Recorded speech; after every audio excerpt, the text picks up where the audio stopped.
प्रदेश कांग्रेस अध्यक्ष जीतू पटवारी ने कहा कि बीजेपी को संविधान गौरव दिवस मनाने की बजाय पश्चाताप यात्रा निकालनी चाहिए। बाबा साहेब अम्बेडकर की प्रतिमा पर नाक रगड़कर माफी मांगनी चाहिए। बीजेपी और आरएसएस ने कई बार संविधान बदलने की बात कही और इसकी कोशिश भी की है, इसलिए गौरव दिवस के बजाय पश्चाताप दिवस मनाना चाहिए। पटवारी ने कहा कि केंद्रीय मंत्री अमित शाह ने बाबा साहेब का अपमान किया है तो उन्हें माफी मांगनी चाहिए। पटवारी ने अपने निवास पर मीडिया से चर्चा में कहा कि देश के सभी संतों ने एक ही बात कही है कि देश मोहब्बत का है। यही काम कांग्रेस पार्टी कर रही है। जनता ने कांग्रेस को विपक्ष का जनादेश दिया है, हम विपक्ष की भूमिका निभा रहे हैं। शिवराज सिंह चौहान ने जो वादे किए उन्हें सीएम मोहन यादव पूरे नहीं कर रहे हैं। कांग्रेस के प्रदेश प्रभारी भंवर जितेंद्र सिंह ने कहा कि कांग्रेस ने देश के गरीब, मजदूर, SC ST की लड़ाई लड़ने और उनके विकास का काम किया है। बीजेपी देश को तोड़ने के लिए जातीय धर्म के नाम पर बीज बो रही है। उन्होंने आगे कहा कि संविधान की रक्षा की यह लड़ाई तब तक चलती रहेगी जब तक कि केंद्रीय मंत्री अमित शाह इस्तीफा नहीं दे देते। विधानसभा में नेता प्रतिपक्ष उमंग सिंगार ने कहा कि 27 जनवरी को महू में एक विशाल रैली निकाली जाएगी।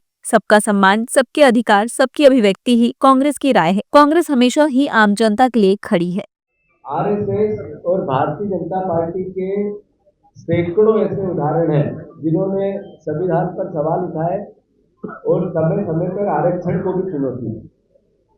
जब आरक्षण को चुनौती भारतीय जनता पार्टी और आरएसएस और उसके नेता दे रहे थे तो इस देश में एक सवाल खड़ा हो रहा था। वो सवाल था कि क्या इस देश के संविधान को नरेंद्र मोदी, आरएसएस और भारतीय जनता पार्टी बदल देंगे क्या?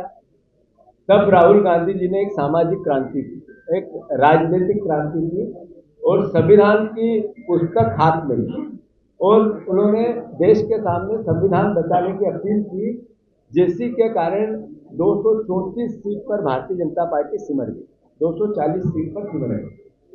साथियों, अभी महात्मा गांधी को लेकर भारतीय जनता पार्टी, आरएसएस गोडसे को महान बताती है और गांधी के खिलाफ सवाल खड़े करती है। ताज़ा तरीन खबरों के लिए आप हमारे YouTube चैनल अनमोल संदेश को सब्सक्राइब करें एवं शेयर करें। आप हमें Facebook, Instagram एवं Twitter में भी फॉलो कर सकते हैं।